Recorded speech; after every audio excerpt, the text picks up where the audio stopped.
Real world tie, Synergy X Hitch. Now when I say the real world tie, okay, it's this is the other video was for practicing purposes, to practice tying the hitch. When you get out in the field and you're tying the hitch, that's what all that practice is for.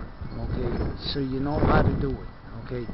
Now, when you tie, this is the thing, it's the same tie, okay, but the whole thing is your attitude's different. My attitude's different. The practice tie hitch was a sloppily tied hitch, okay, but it's just to get the configuration down so you know what you're doing out in the field.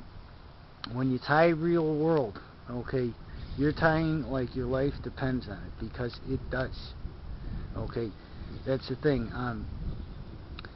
Anyways, okay, here we go. Now,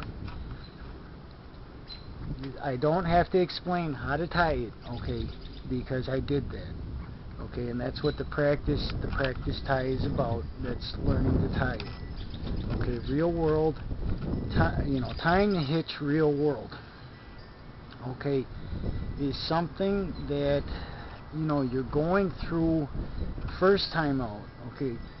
You're not going to go too far off the ground, okay. You're just breaking things in.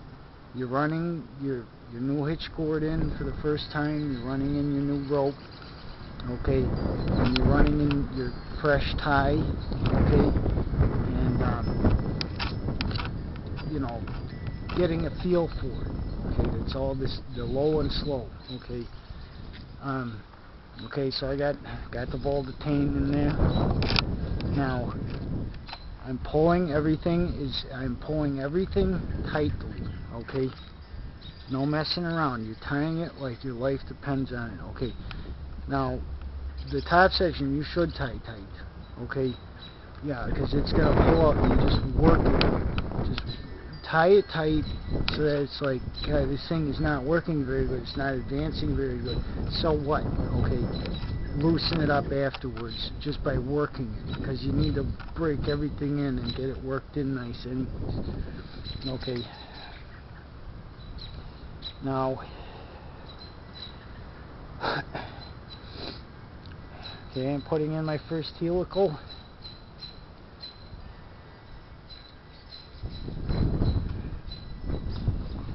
Now this is the part you want to dress and set each part, each section, each helical individually, okay.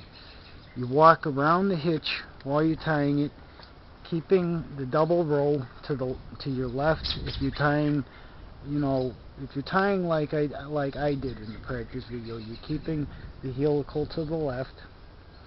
And you set dressing and setting. If you don't know what dressing and setting means, look that stuff up. All this stuff that I'm using, all the terminology I use and stuff, reference the existing material. This, that's the thing. Okay. Now, I'm gonna say the best way to do this.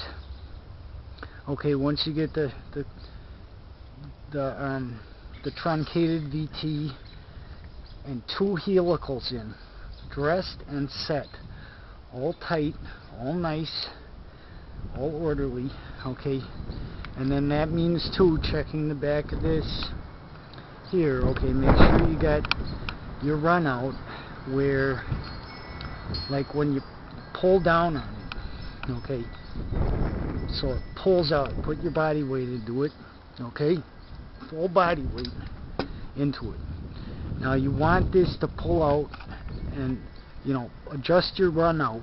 Let me see here if I can see this. You adjust your run out so that it's crossing the lowest part of the bottom coil in back, where it comes down, okay, right back here, okay, opposite the one just before it goes into the first helical, okay. So up higher and opposite, where it's crossing the last coming to the top, the one coming down from the top coil here. Sorry, the one coming down from the top coil here, is crossing this bottom coil, okay, 180 degrees out, and you want about, you know, and that is going to end up being about maybe just a little bit less than 180 degrees of run out. Okay, but you adjust your run out, you load it, okay, you make sure everything's dressed, set, tight, and then then you push up on it. Okay, and it's going to be a bear the first time. There it goes. Okay, there, now it's moving nice. Okay, but the thing is here, okay, for people that happen to be watching this that don't know about hitches, you push up on them, they go up, you pull down on them, you load them, they grab, you push down on the top of any hitch, and it's going to let go. Okay, you just not let go. Okay, you're just decreasing the cumulative friction when you're pushing on the top of the hitch to the point where it drops below its ability to hold the load, and the load starts moving. So it's a nice smooth thing, okay, so it's like a smooth descent, okay, and that's what you want, okay, is a nice smooth controlled descent.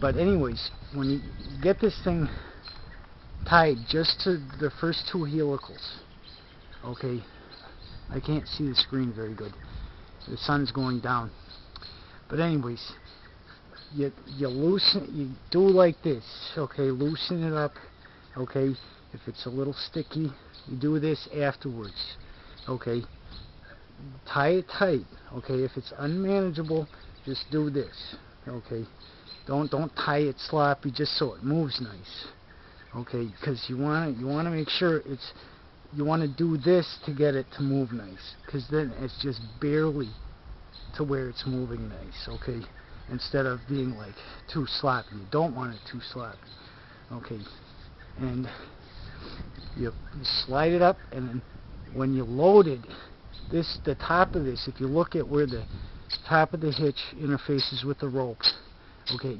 right after you push down on it, and you look at the interface on the rope, and you start throwing your body weight into it, and then you got your full body weight into it, and it hasn't moved more than 1/2 millimeter, you're good, okay, that's what you want.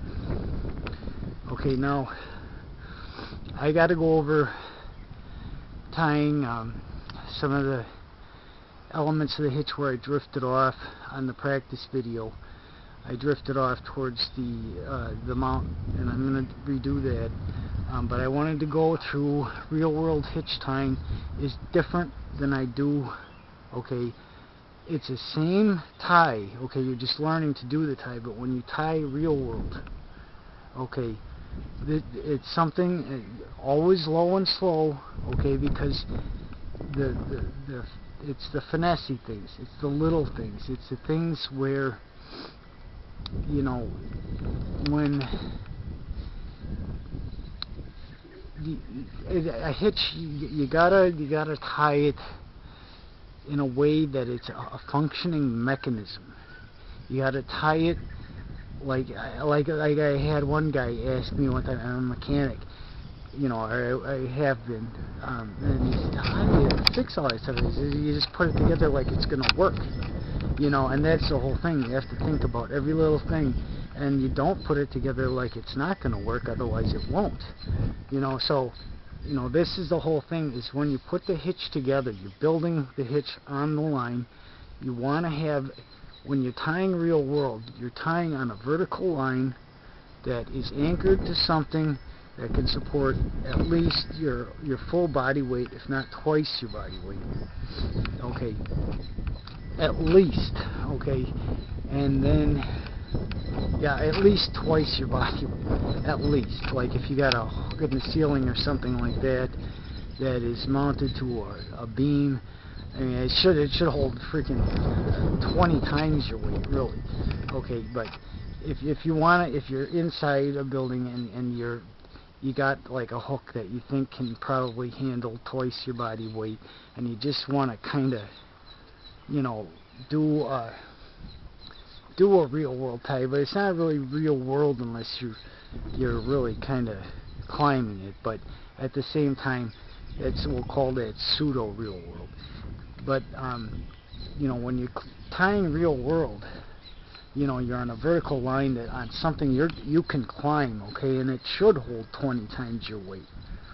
Okay, that's it, yeah. I mean, if an arborist, you know, is going to climb into a tree, he's not going to throw his line over a branch that he doesn't think is going to hold at least 20 times his weight. Otherwise, he won't do it. Okay, and that's how you do things in real world.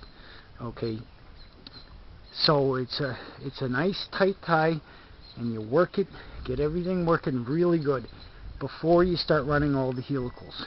Because otherwise, if you get them all in there and you realize that, you know, this thing is not working right, well, then you got to untie everything and do it all over again.